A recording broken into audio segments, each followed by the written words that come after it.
Olá pessoal, tudo bom? Então, no vídeo de hoje eu vou fazer aqui uma breve apresentação, a respeito da obra chamada O Tratado sobre a Tolerância do filósofo francês Voltaire, certo?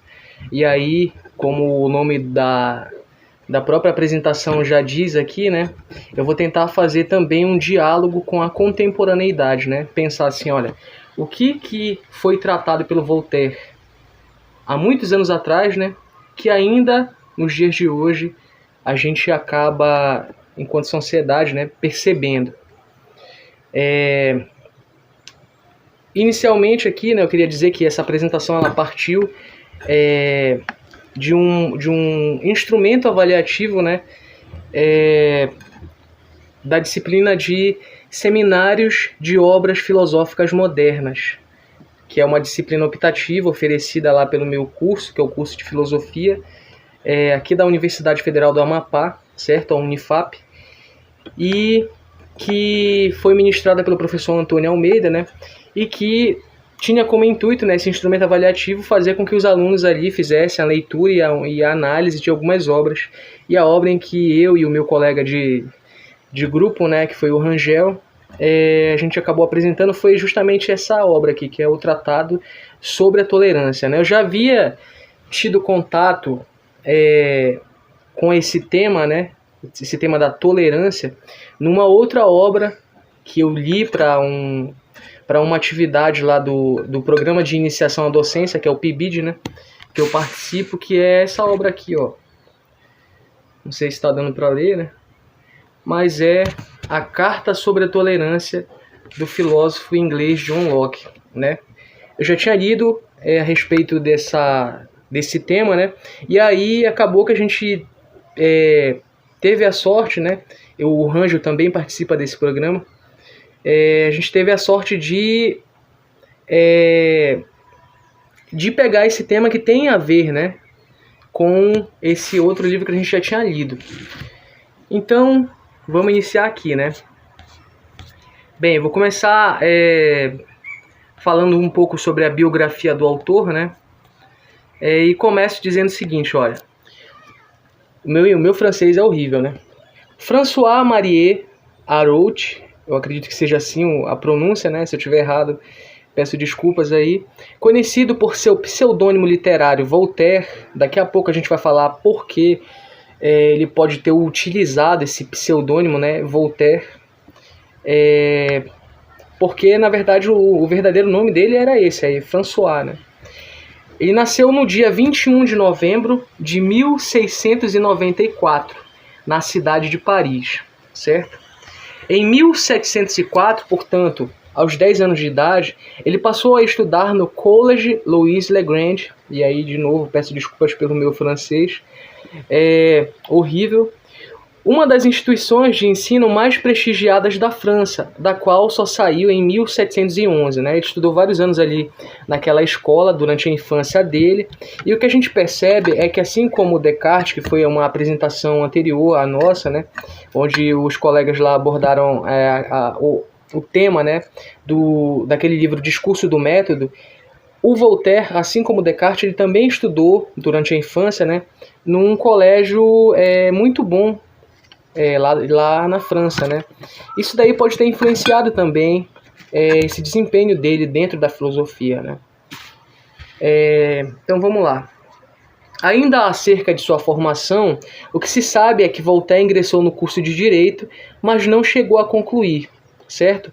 Então, nesse caso a gente está falando aqui de formação, mas de ensino superior agora, Ele acabou entrando ali no curso de Direito, mas ele não concluiu esse curso, certo?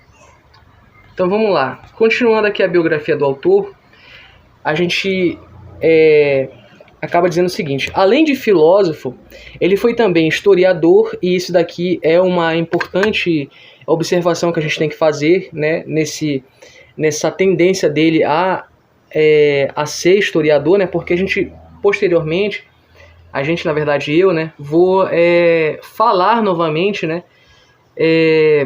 acerca dessa característica dele, porque ele utiliza esse conhecimento que ele tem enquanto historiador dentro da obra dele, certo? Como ele faz isso, a gente vai falar daqui a pouco também.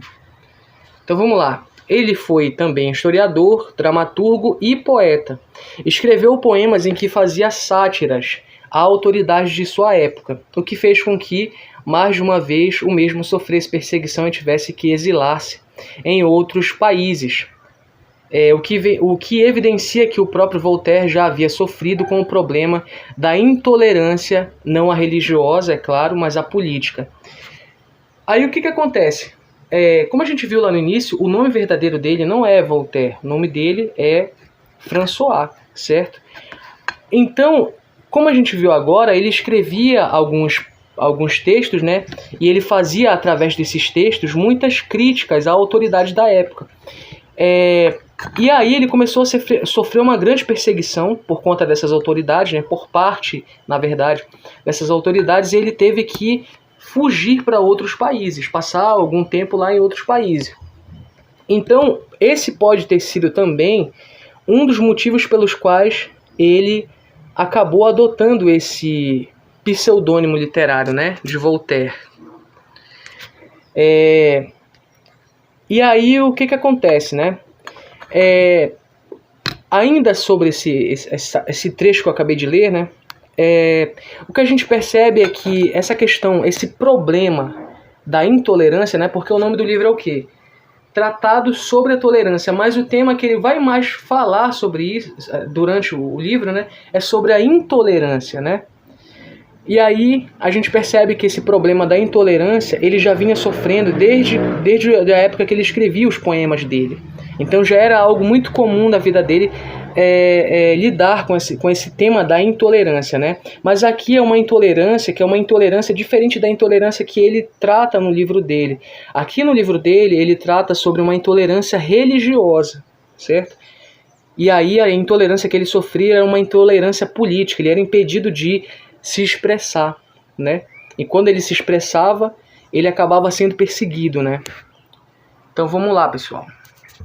Bem, sua bibliografia, ou seja, os seus livros, né, é extensa. Voltaire escreveu aproximadamente, olha só a quantidade de livros que ele escreveu, 70 livros, sendo os principais deles Édipo, que é uma peça teatral, lembra lá que ele é dramaturgo, né? Cartas filosóficas, e aqui, retornando ao Édipo, né, que foi publicado em 1718. Posteriormente, ele publicou Cartas Filosóficas, publicado em 1733. Dicionário Filosófico, publicado em 1764. E, é claro, o Tratado sobre a Tolerância, que foi publicado um ano antes do dicionário, né, em 1763. E essa é a obra que a gente vai falar hoje, né? A gente não vai falar sobre essas outras obras aí, o Édipo, Cartas Filosóficas, a gente vai falar apenas sobre o Tratado sobre a Tolerância. Tá bom? Então, o Voltaire, ele faleceu no dia 30 de maio de 1778, aos 84 anos de idade, na sua cidade natal, ou seja, na França.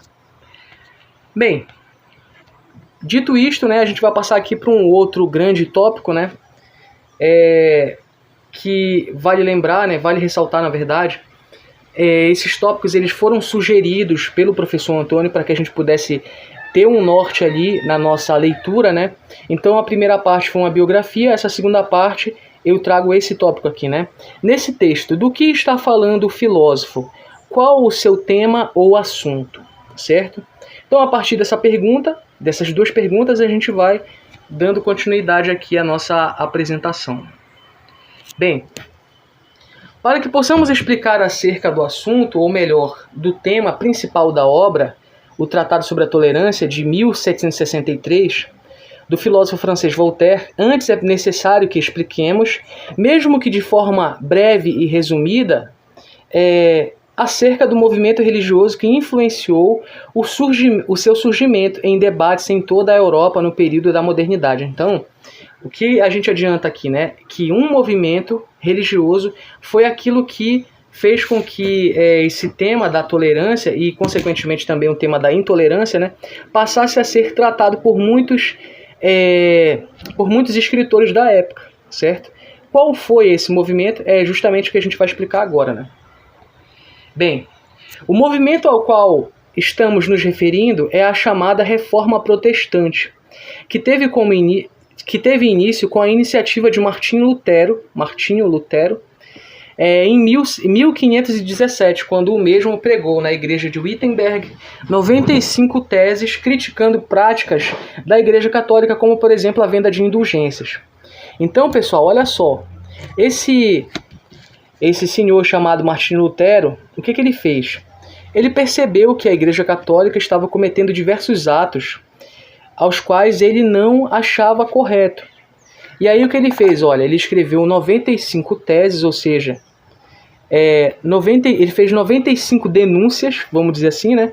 Pegou lá, fez um documento e escreveu, olha, 95 atos que a Igreja Católica está cometendo que não condiz com os princípios da Igreja Católica e do cristianismo, né?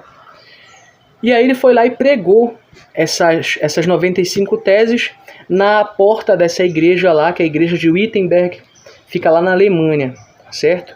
E aí esse ato do Martinho Lutero fez com que muitas outras religiões que têm como princípio, né, que têm como algo em comum o cristianismo, começassem a surgir. Então começaram a surgir os calvinistas, né? Entre outros, os protestantes, né? Entre outras religiões, certo? E aí, só dando como exemplo, né, uma dessas críticas feitas pelo Martinho Lutero é justamente essa prática da venda de indulgências, né? Em linhas gerais, o que é a indulgência? Ela era vamos dizer assim, um serviço oferecido pela Igreja Católica que consiste no perdão dos pecados de um determinado fiel, né? Só que aí o que acontece? Esse ato, né, essa indulgência, ela era feita de forma gratuita. O fiel ele tinha que apenas fazer ali algumas coisas, como por exemplo, né, vamos supor que ele tivesse um pecado assim como ter sido infiel com a esposa. Ele ia lá, rezava algumas Ave Marias, rezava alguns Pai Nossos, né? E aí aquele pecado dele era perdoado. O que acontece? Nesse período aí, a Igreja Católica estava vendendo indulgências, ou seja, você chegava lá com uma demanda de pecado, né? Olha, é claro que eu vou exagerar aqui, né? Eu acabei matando uma pessoa. E aí eu vou pagar aqui tanto em dinheiro aqui, você vai, né, me perdoar pelo meu pecado. É claro que não é esse tipo de pecado que era perdoado, né, através dessa venda de indulgências, mas só para a gente ter uma noção de como que poderia, né, ter sido o funcionamento dessa venda de indulgências, né, feita pela Igreja Católica. Então tudo isso foi percebido pelo Martinho Lutero, ele acabou fazendo essa denúncia, e isso daí fez com que surgisse uma grande diversidade, essa é a palavra, né? Diversidade de religiões ali naquele período, certo? Então vamos lá. Tal movimento fez com que, ao longo dos anos, surgisse uma variedade de religiões, foi isso que eu acabei de dizer, né? Que tinham o cristianismo como base, mas que, da mesma forma, tinham as mais diversas diferenças, né? Ou seja, essas religiões, elas eram religiões cristãs, né? Tinham o cristianismo como base, mas elas tinham as suas diferenças, cada uma tinha a sua particularidade. A gente pensa hoje em dia assim, fazendo assim uma comparação, por exemplo, a igreja evangélica com a igreja católica, né? A igreja evangélica não cultua imagens como a igreja católica cultua, né? Tanto é que aqui no Brasil a gente tem uma festa muito famosa, né, católica, religiosa, que é o Círio de Nazaré, né? Inclusive no mês que vem, em outubro, já vai ser feito novamente, né, essa grande celebração religiosa católica, né, que é o Círio de Nazaré. Por exemplo, na igreja evangélica isso não ocorre, né? Não há essa celebração de imagens, né? Então, só para a gente citar uma dessas diferenças que a gente percebe, né, nessas religiões, que são religiões que têm algo em comum, que é o cristianismo, mas que tem as suas particularidades, né? E aí a gente continua dizendo o seguinte, olha, o que fez com que tais religiões, né, essas diferenças, né, em um breve período de tempo, passassem a entrar em conflito. E aqui, quando eu falo conflito, pessoal, não é um conflito assim de debate, né? Por exemplo, um representante de uma determinada religião, ele encontrar com outro determinado representante e eles discutirem, né? Era um conflito da forma como eu vou mostrar aqui para vocês nessa imagem, né? Nessa pintura, nessa representação. Era um conflito armado, as pessoas entravam em guerras religiosas, né, para defender ali o seu ideal, né? E aquilo que a sua religião, né, estava propondo. Bem, que é exatamente isso que eu vou falar agora, né? Na figura ao lado, nós podemos ver a representação do massacre da noite de São Bartolomeu. Então, se vocês quiserem ver com uma qualidade um pouco melhor, é só digitar lá no Google assim, ó, massacre da noite de São Bartolomeu, vocês vão encontrar essa imagem aqui que eu vou tentar mostrar, né? Que foi ocorrido, uma pintura que representa uma situação que ocorreu no dia 24 de agosto de 1572, certo? Em Paris, e que foi um dos maiores massacres entre católicos e protestantes da época, certo? Então eu vou só dar um zoom aqui para vocês verem a representação que o artista fez. Esqueci de trazer aqui o nome do pintor, mas tudo bem. Então, como vocês podem ver, né, aqui nessa representação tem várias pessoas ali mortas, tem várias pessoas ainda em guerra, né, segurando espadas, como por exemplo esses dois aqui, né, que eu estou mostrando. Tem algumas pessoas já mortas aqui, né? Então, para vocês terem noção de como foi esse massacre, né? Assim, no meio da rua mesmo, tudo aconteceu ali, né? Tudo isso tendo como base esse conflito entre religiões, né? Que é algo que a gente não espera dessas religiões, mas que naquele período o fanatismo religioso era tão grande, né? Que acabou ocorrendo. Esse fanatismo, ele é uma pergunta que eu faço, né, para vocês, para a gente refletir aqui. Esse fanatismo, ele parou nesse período aí, ou ele ainda ocorre nos dias de hoje, né? Essa é a pergunta que eu deixo aqui, que a gente vai tentar mostrar também, né, até o fim dessa apresentação, que na verdade ele ainda ocorre, né? Não só entre esses, como é que eu posso dizer, entre essas religiões que têm algo em comum, mas entre religiões que não têm nada em comum, né? Como a gente vai ver no final dessa apresentação. Continuando aqui, é justamente nesse contexto que surge o debate no Ocidente acerca do assunto do livro de Voltaire, A Tolerância, pois não só ele, como também outros filósofos, como o inglês John Locke, nesse livro aqui, ó, que eu mostrei ainda agora. Essa edição aqui é uma edição da Vozes, é uma edição de bolso, né? Bem legal, bem barato, você encontra com uma grande facilidade, é bem fácil de encontrar.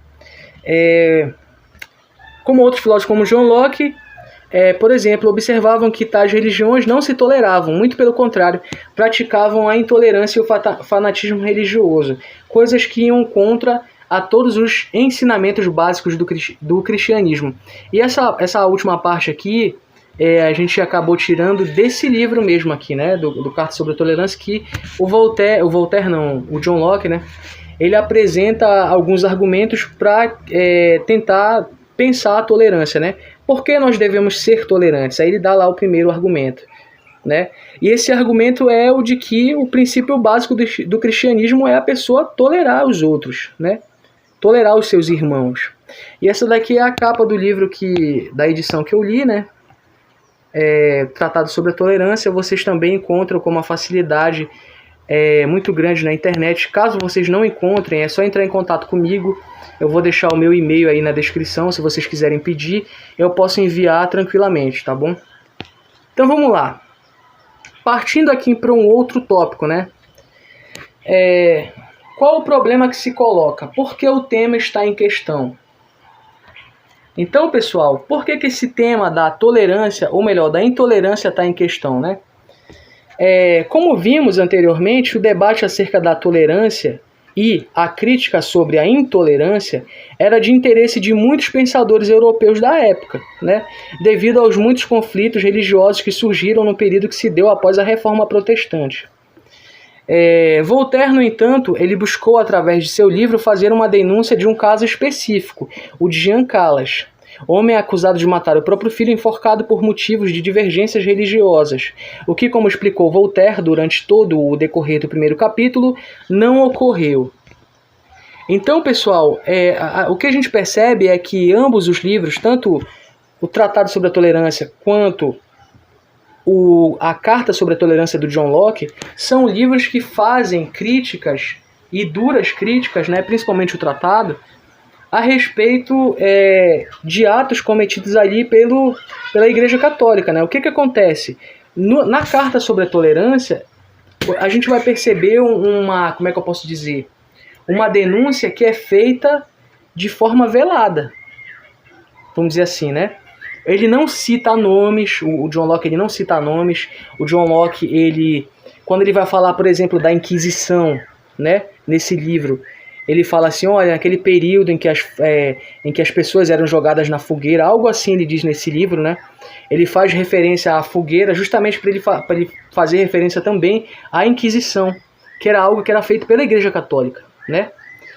E aqui, ou seja, era uma denúncia feita assim de forma geral. Nesse livro aqui, que é o livro O Tratado sobre a Tolerância, do Voltaire, o Voltaire ele é muito específico. Ele é muito específico, ele chega até ser, como é que eu posso dizer, exagerado com relação à especificidade que ele dá a essa crítica dele, né? Ele vai lá e fala assim, olha, esse cara aqui participou de tal coisa, né? Essas pessoas aqui, elas tinham essa determinada característica, né?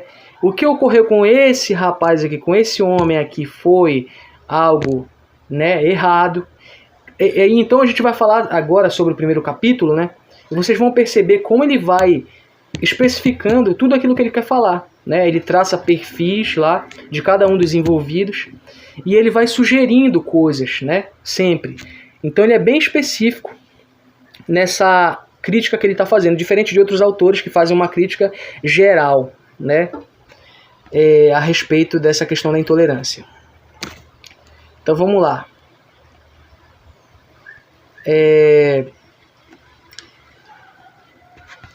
Principais pontos acerca do primeiro capítulo da obra, né?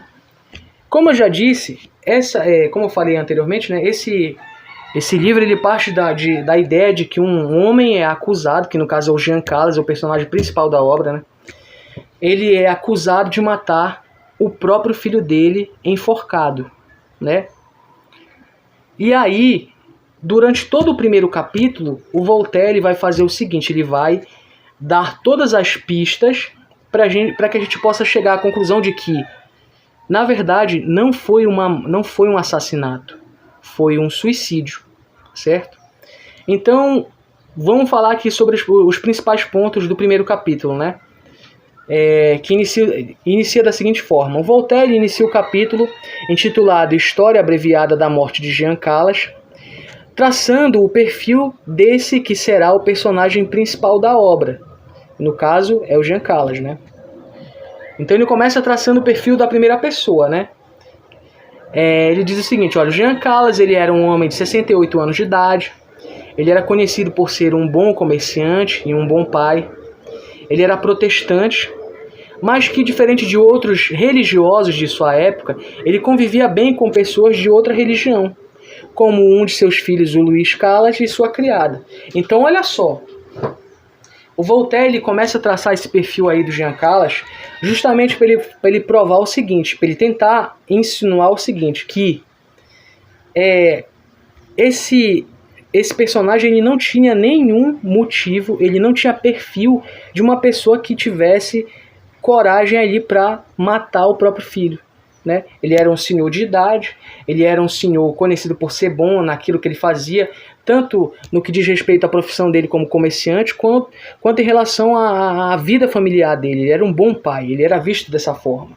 E em relação à tolerância, o que a gente percebe aqui que o Voltaire também sugere que o Jean Calas era um homem tolerante, né?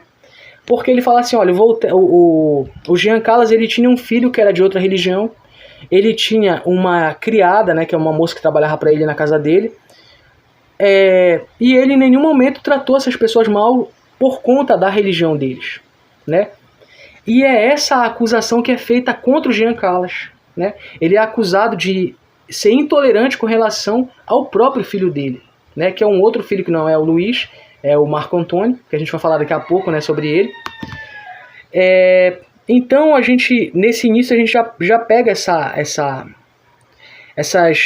como é que eu posso dizer, essas pistas que o Voltaire vai dando para que a gente comece a pensar o Jean Calas como um cara tolerante que não teria coragem, ou não teria perfil, melhor dizendo, né, de matar o próprio filho, né?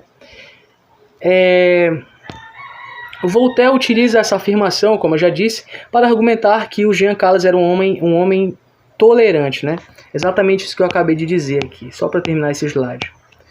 Essa daqui é uma representação do Jean Calas, né? Vocês encontram também na internet muito facilmente, só pesquisar lá.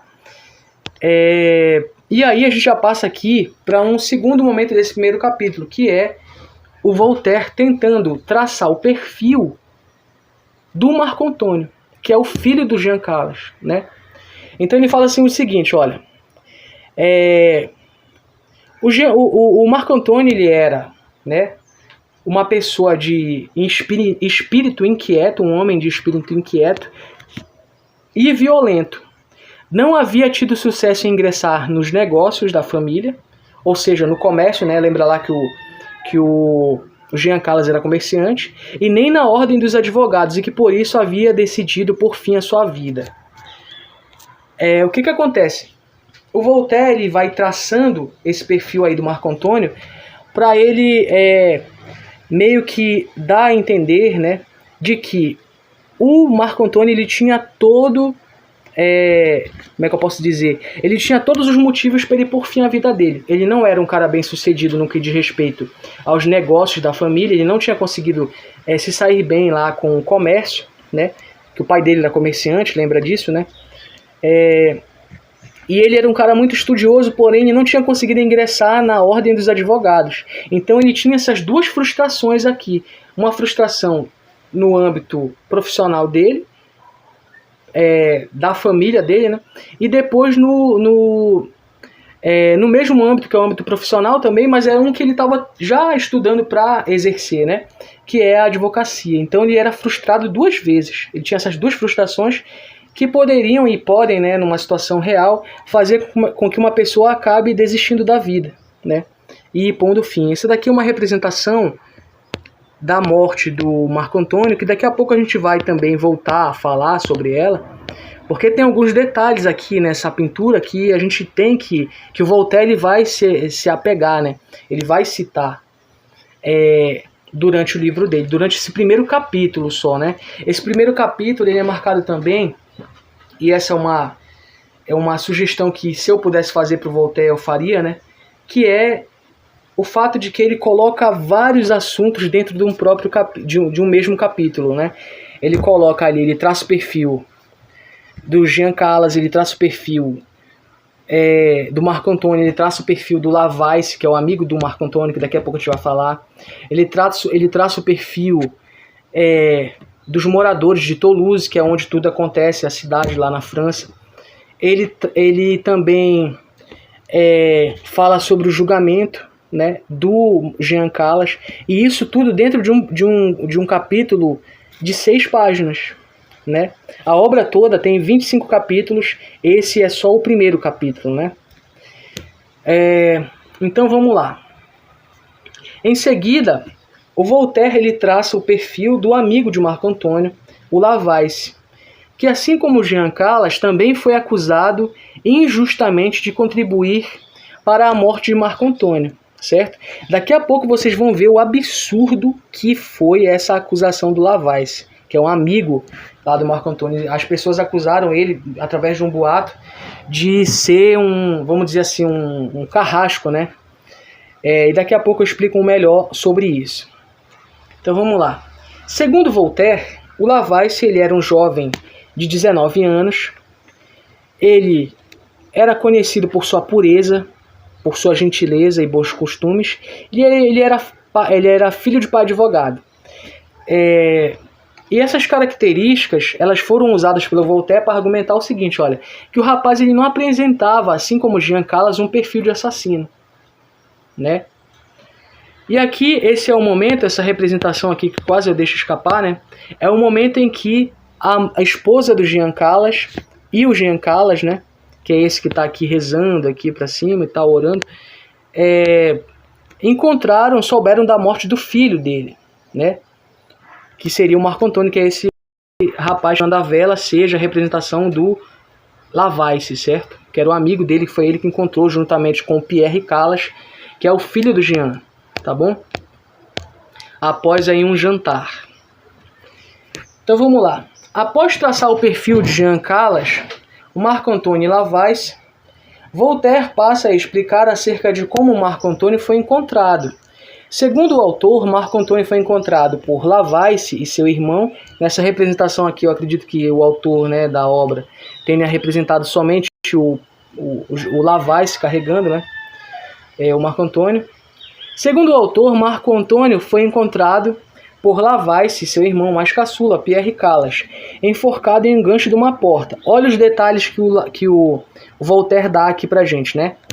Ele estava vestido apenas com roupas íntimas, suas outras roupas estavam dobradas em um balcão, seu cabelo estava bem penteado, e seu corpo não apresentava, eu acredito que essa seja o detalhe mais importante, seu corpo não apresentava nenhuma ferida ou contusão, né? Então, olha só o que o Voltaire quis dizer com isso. Ele quis dizer o seguinte, olha, todo o cenário daquele momento onde o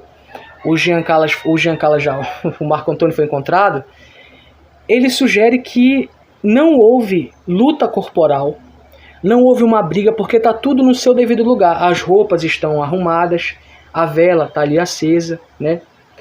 O rapaz ele não apresenta nenhuma roupa rasgada, ele não apresenta nenhuma contusão, nenhuma ferida que dê a entender que ele lutou contra a pessoa que ia matar ele, né? Não tem sujeira de sangue, não tem nenhum detalhe que dê pra gente chegar à conclusão de que, olha, ele entrou numa luta corporal e a pessoa que o matou colocou ele nessa situação.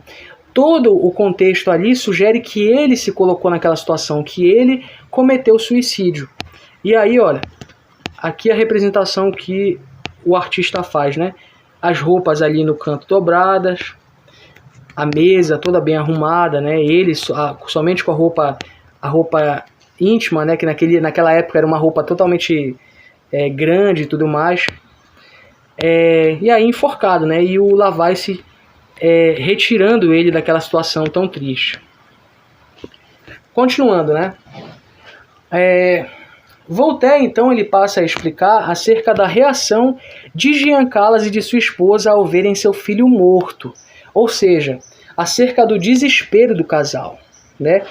Esse desespero aqui, galera, o que acontece? Ele é muito importante para a gente entender o que aconteceu, porque, como eu vou dizer daqui a pouco, né?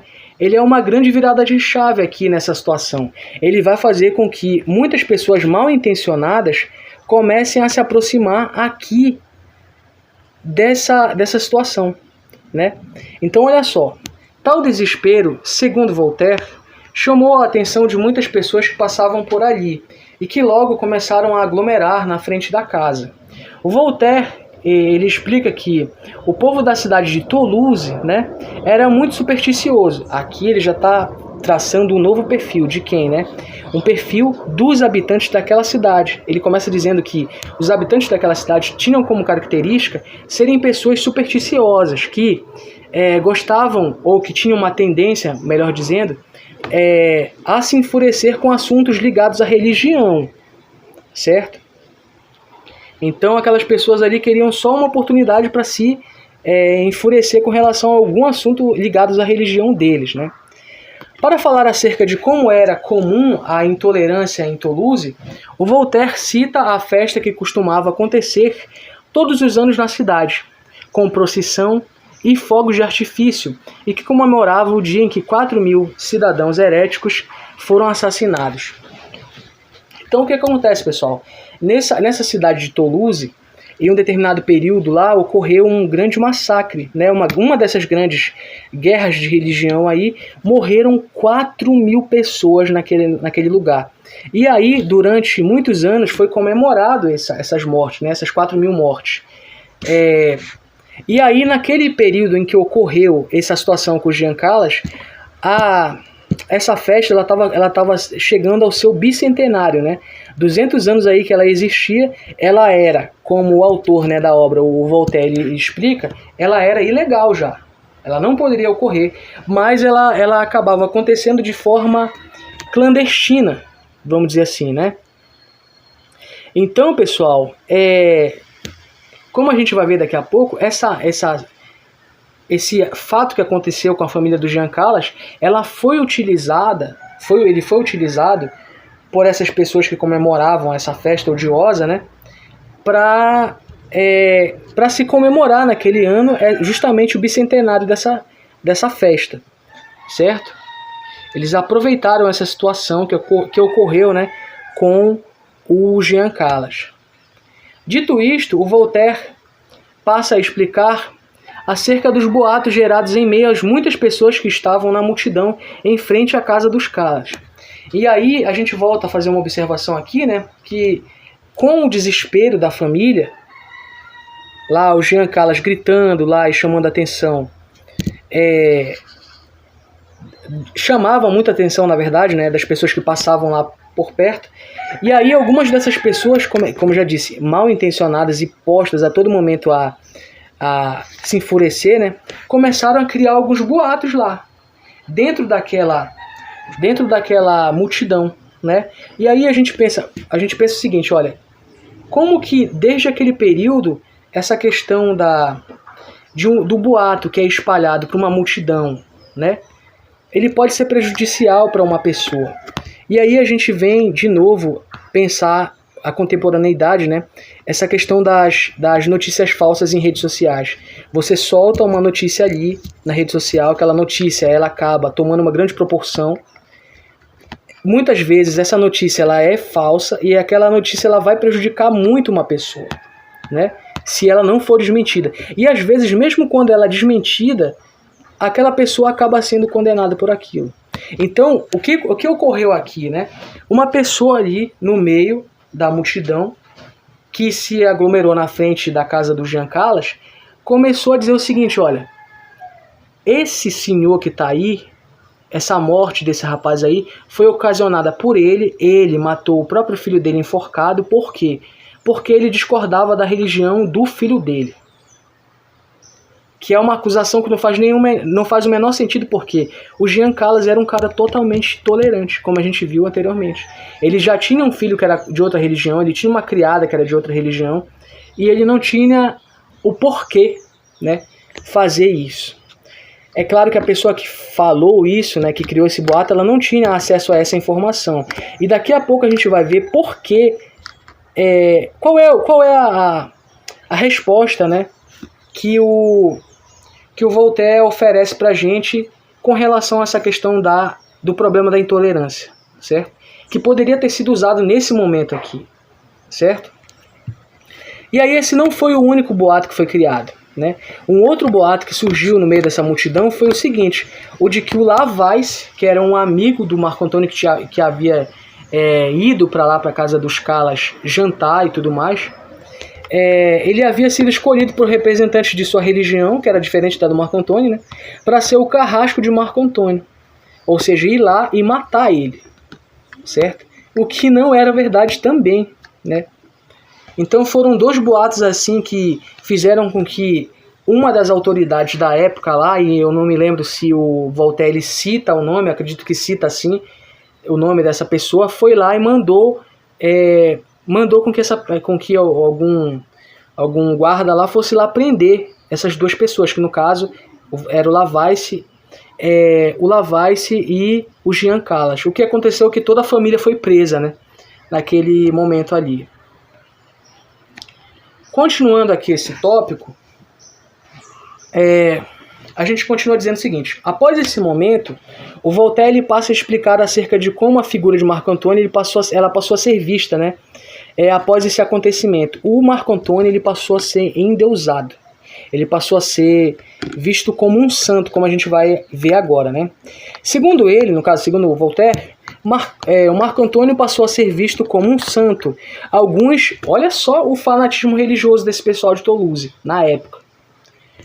Alguns o invocavam, outros iam na igreja sob seu túmulo, outros pediam-lhe milagres. Haviam também os que afirmavam que Marco Antônio já havia feito milagres, como por exemplo fazer uma mulher surda voltar a ouvir, entre outras coisas, né?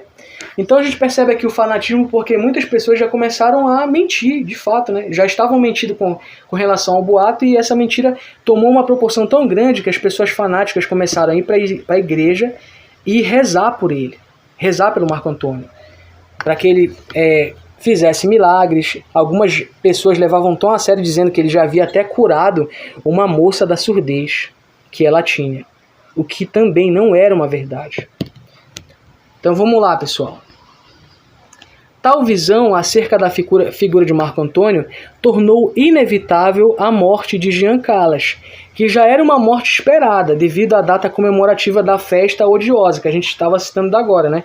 Já era uma morte que as pessoas já estavam esperando com que uma pessoa pecasse, que tivesse que ser assassinada, né? Para elas terem ali um motivo para comemorar a festa. Então a morte do Jean Calas foi para eles uma morte que caiu num momento perfeito, certo? No caso a festa, né, se aproximava e que completaria 200 anos. Os cidadãos de Toulouse diziam que o altar, olha só, onde o Jean seria assassinado, seria o maior ornamento da festa, e que esse culpado havia sido enviado pela própria providência. Olha que exagero e que absurdo, né? Eles diziam o seguinte, olha, ele vai ser a morte dele, né, na roda. Daqui a pouco eu vou mostrar o que é a roda para vocês.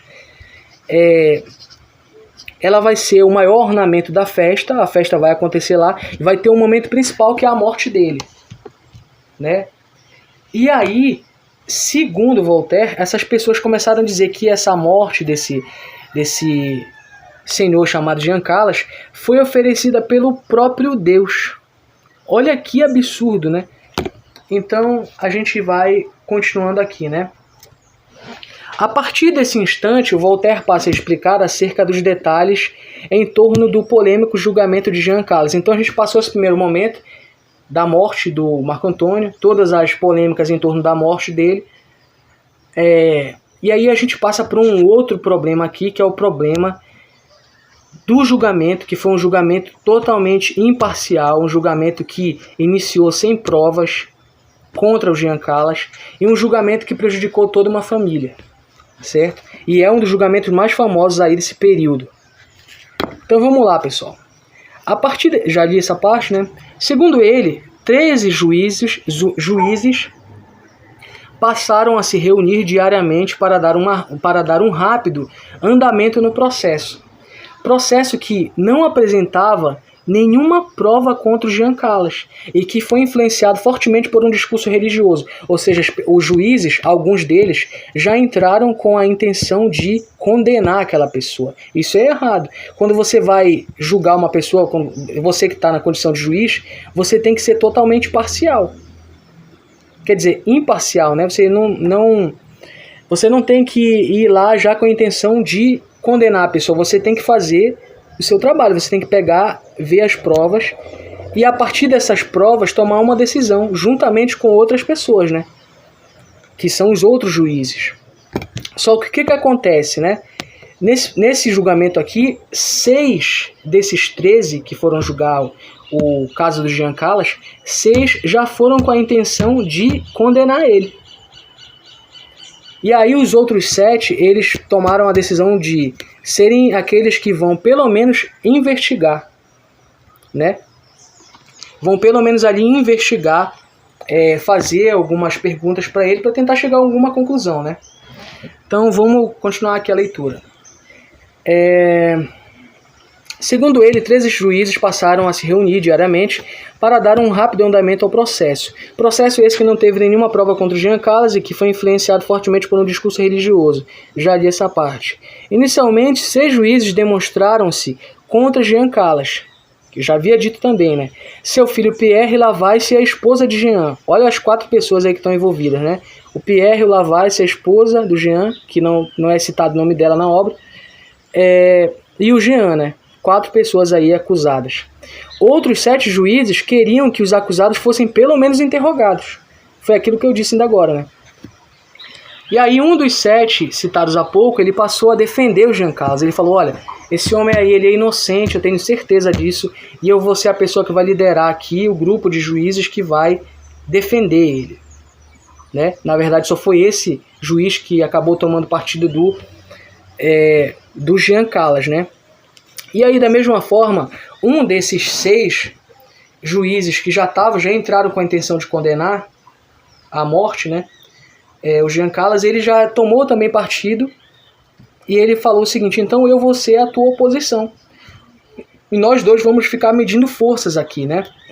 O que acontece é que durante um determinado período, ambos acabaram sentindo necessidade de sair desse caso. Já estava tão estressante que os dois decidiram sair, né? Então, olha, eu que estou defendendo vou sair do caso, não vou mais julgar, e você também, né, que está aí acusando, você também vai sair e deixa os outros lá se resolverem. O que aconteceu é que só um desses juízes, que no caso era o que estava defendendo Jean Calas, ele acabou saindo de fato do caso, né? O outro juiz, que era o juiz que estava acusando, ele voltou para o caso e além de acusar o Jean Calas, além de voltar para o caso, ele ainda conseguiu persuadir um outro juiz, né, a também participar da acusação. Então aí já eram 8 votos contra o Jean Calas, certo? Bem, a disputa entre tais... Deixa eu só ver quanto tempo a gente tem. A disputa entre tais juízes intensificou-se ao ponto de ambos decidirem deixar o caso, o que só ocorreu de fato com o juiz que estava a favor de Jean Calas. O outro retornou ao caso pouco tempo depois, que foi isso que eu expliquei ainda agora, né? Em sua volta ainda conseguiu convencer mais um juiz, totalizando assim 8 votos contra Jean Calas. Após isso, o Voltaire passa a explicar acerca de como eram absurdas as acusações feitas contra o Jean, expondo argumentos a favor da inocência do comerciante. Então aqui, pessoal, o que acontece? Aqui já a defesa feita pelo Voltaire a respeito do Jean Calas. Ele já tinha traçado aquele perfil anteriormente, né, daquelas pessoas não só dos envolvidos diretamente, mas das pessoas que moravam naquele lugar. Já tinha dado pra gente entender que na verdade foi um suicídio, né? Mas aqui ele vai dar outras provas de que na verdade não foi um assassinato, foi um suicídio o que aconteceu. Então vamos lá. Segundo ele, era impossível um velho, e é essa palavra que ele usa, né? Velho, de 68 anos, que tinha pernas fracas, ter sido capaz de enforcar um homem de 28 anos cuja força era fora do normal, né? Então ele diz assim, olha, é impossível uma pessoa com a idade dele, com a debilidade que ele tinha, ele era muito fraco, principalmente com relação às pernas, conseguir levantar uma pessoa que era maior que ele, que tinha uma força maior do que a dele, e colocar ela numa situação como se ela tivesse sido enforcada, sem causar nenhum ferimento na pessoa, sem causar nenhuma lesão, sem rasgar nenhuma roupa, sem bagunçar o lugar todo, né? Então era impossível isso acontecer. Porque se tivesse sido um assassinato, o próprio Marco Antônio teria tentado se defender, né? Então vamos lá. O outro argumento que ele dá é o de que mesmo que ele tivesse feito isso, né? Mesmo que o Jean Calas tivesse tentado assassinar o filho dele, as pessoas que estavam na casa não deixariam isso acontecer. O Lavaisse não deixaria isso acontecer. A mãe do Marco Antônio não deixaria isso acontecer. o Pierre Callas não deixaria isso acontecer, né? Então não tem como a gente pensar numa situação de assassinato, e sim a gente tem como pensar numa situação de suicídio mesmo, né? Então vamos lá. O Voltaire, então, ele volta a falar sobre as condições, as contradições, né, no que diz respeito ao julgamento de Jean Callas. Segundo ele, apenas Jean havia sido acusado, o que era um problema, pois se todos estavam na casa no momento do assassinato, todos deveriam ser responsabilizados. Concordo, essa é uma contradição dentro do julgamento. A justiça, segundo Voltaire, tentou explicar a condenação de Jean Callas, dizendo que o mesmo estava muito velho para ser preso. Não aguentaria muito tempo nessa condição e por isso foi condenado à morte, pagando assim pela pena em relação aos outros envolvidos. Ou seja, eles falaram assim, a justiça, né? Olha, a gente não condenou os outros porque o Jean Callas ele tá velho, ele tem que...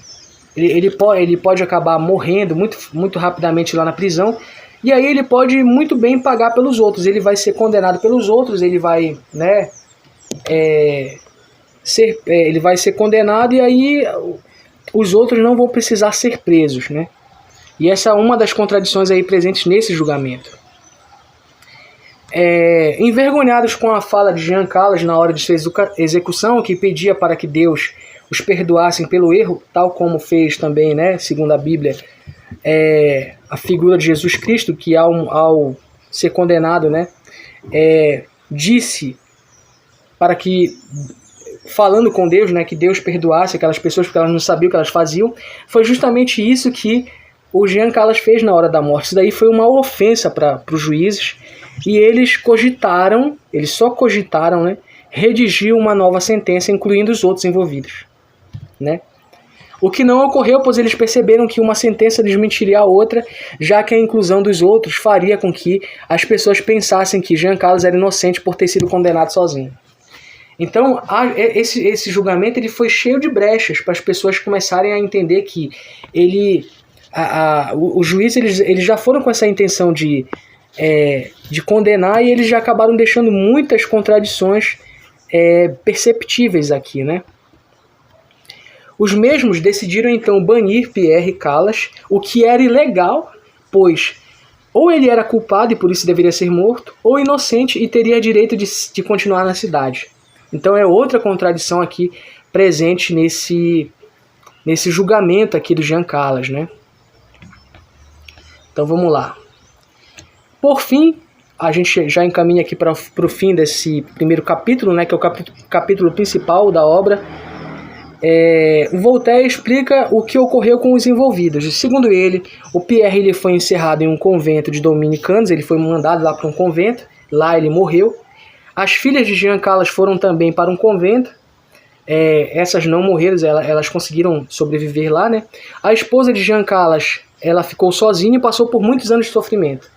Mas há uma reviravolta aqui, né, no caso dela. A esposa de Jean, anos depois, conseguiu viajar para Paris, uma outra cidade, né? Lá ela obteve a ajuda de outras autoridades, não eram fanáticos, né, como esses aí que a gente citou, e logo conseguiu a guarda de suas filhas de volta. Ela ainda conseguiu a guarda das filhas, né, do Jean e dela também, né? E conseguiu o apoio político dessas autoridades, né? O Voltaire ainda explica que muitos da cidade de Toulouse ainda pediam para que o caso fosse anulado, né? Pois o julgamento estava expondo o erro do magistrado da cidade para toda a Europa. Então,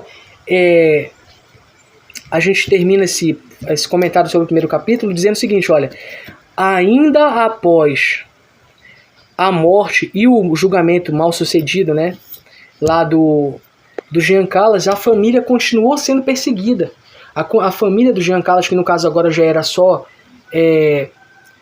as filhas e a esposa, continuaram sendo perseguidas porque, segundo as pessoas lá de Toulouse, né, os fanáticos, aquilo estava expondo o erro do magistrado daquela cidade.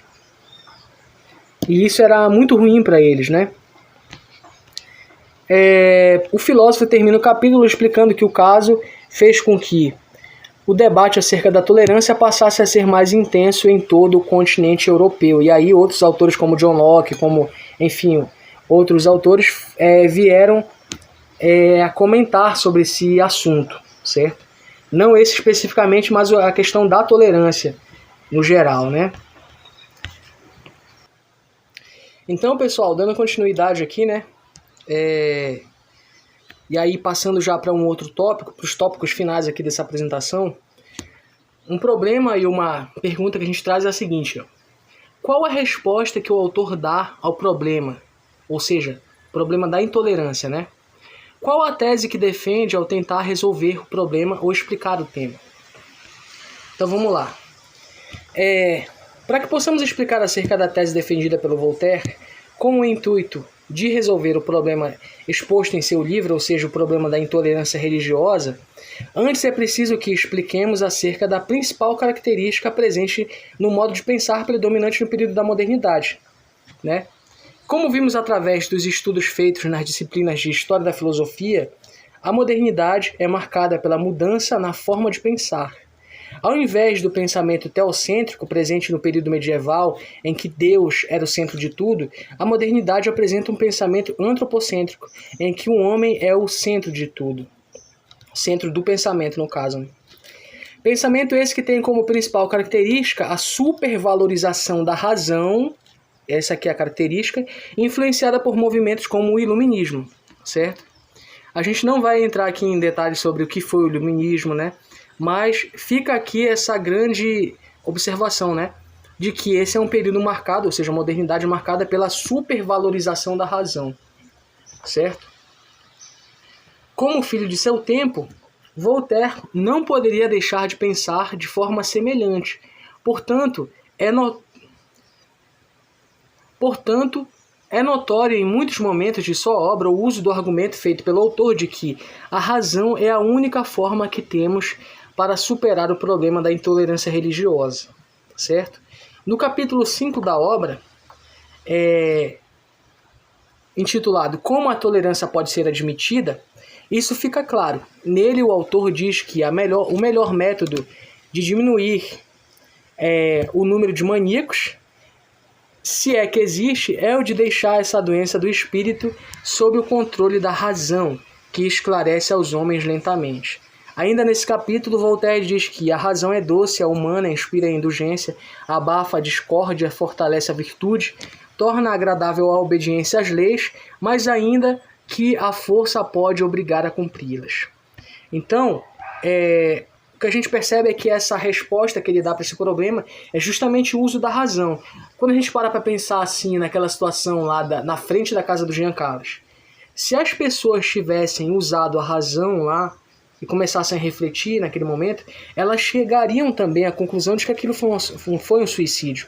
Mas como aquelas pessoas estavam tomadas pela intolerância e pelo fanatismo, elas acabaram acreditando naquele boato que foi gerado ali, né? E aí a gente parte para outro tópico aqui, né? Como o autor demonstra suas hipóteses, argumentos, como ele comprova? Bem, pessoal, para a gente responder essa questão aqui, essa pergunta, a gente tem que lembrar lá da nossa biografia que a gente trouxe, né? Qual é uma das características do Voltaire? É que ele era também, além de dramaturgo, além de poeta, além de filósofo, ele era historiador, certo? Então vamos lá. Para que possamos explicar acerca de como o autor demonstra sua hipótese, ou seja, a forma como ele comprova seus argumentos, antes devemos lembrar rapidamente sobre algo que foi dito no início da nossa apresentação, quando falamos sobre a biografia do autor, né? Como eu acabei de dizer. Como vimos, o Voltaire, além de filósofo, poeta e dramaturgo, ele era também historiador, o que influenciou o autor, com que o autor recorresse a fatos históricos para demonstrar seus argumentos. Ou seja, ele fazia da seguinte forma, né? Ele colocava ali um tema, e aí depois, para responder aquele tema, para abordar aquele tema, ele recorria a fatos históricos, a esse conhecimento da história que ele tinha. Então a gente vai trazer aqui 2 exemplos de como que ele fez isso, né? Por exemplo, lá no capítulo 7, que tem como nome Se a Tolerância Era Demonstrada pelos Gregos. Ele vai dizer o seguinte, olha, durante toda a história dos gregos ocorreram diversas coisas, diversas situações lá, e os gregos sempre foram tolerantes. No entanto, há uma exceção, e ele coloca como uma exceção uma morte muito famosa, que é a morte do Sócrates, o julgamento do Sócrates, né? Da mesma forma, ele também utiliza o conhecimento dele de história nesse capítulo 8, né? Intitulado Se os romanos eram intolerantes. Ele vai fazer o mesmo movimento. Ele vai falar, olha, durante todo esse período aqui da história, os romanos foram tolerantes. Ocorreu uma grande quantidade de situações que eles poderiam ter sido intolerantes, mas eles foram tolerantes. Só que ocorreu de novo uma exceção, que foi a morte, talvez a morte mais famosa da história, que é a morte de Jesus Cristo. Certo? Então, ele joga um tema, através do conhecimento que ele tem de história, ele vai lá e ele responde aquela questão que ele coloca no início do capítulo, né? No título do capítulo. E aí, indo aqui para a finalização dessa apresentação, né? A gente o professor sugeriu também para a gente aqui esse título, né? Esse tópico. Formulação de críticas aos pontos de vista do autor. Quais considerações podemos fazer a partir deste diálogo com a obra desse autor, né? Então, pessoal, basicamente a gente vai falar aqui nesse tópico como que essa questão da intolerância ainda é muito frequente na nossa sociedade, principalmente na sociedade brasileira, né? Então, olha só, o que podemos observar ao fazermos a análise da obra de Voltaire é que o debate proposto pelo autor através da mesma continua sendo ainda muito atual. Isso porque em países como o Brasil, em que a religião cristã é dominante, ainda ocorrem diariamente inúmeros casos de intolerância religiosa, sobretudo a intolerância a religiões de matrizes africanas, certo? Como, por exemplo, o candomblé e a umbanda. E aí aqui a gente vai trazer bem rapidamente uma matéria que foi publicada em 2021, né? E essa matéria ela diz o seguinte no título: objetos são quebrados em terreiro de candomblé e sacerdote acredita ter sido vítima de intolerância religiosa. Olha só o ano aqui, ó, 2021. Né? Então a gente percebe que essa questão da intolerância religiosa ela ainda ocorre no Brasil. Ela não ocorre dessa forma aqui entre cristãos, né? Por exemplo, é muito difícil você encontrar notícias que dizem assim, ó, evangélico entra numa igreja católica e quebra todas as imagens, né? Aqui a intolerância religiosa é de cristão, de um cara que é uma igreja, muito provavelmente igreja católica, vai lá e entra dentro de um terreiro de candomblé e quebra as imagens que estão lá, né? Então essa intolerância religiosa aqui no Brasil é dessa forma que ocorre, né? E a gente trouxe aqui um segundo caso que é basicamente a mesma situação, só que em uma outra época, né? Um ano depois, né? Aqui na revista Fórum, né? Que noticiou o seguinte: Vídeos. Evangélico invade terreiro de candomblé armado e destrói todas as imagens de orixás. Então, ele entrou lá, isso daqui foi no Distrito Federal. Ele entrou lá, esse rapaz armado dentro do terreiro, e ele quebrou todas as imagens lá. Essa questão dele estar armado ainda sugere que ele poderia ter matado alguém se ele tivesse encontrado lá. Então, muito pouca coisa mudou a respeito dessa questão da religião aqui, né? Do fanatismo religioso. Então, pessoal, inclusive se vocês quiserem ver esse vídeo aqui, tá disponível lá no site, né? E é isso, muito obrigado aí pela atenção de todos vocês, né? E até o próximo vídeo aqui do canal.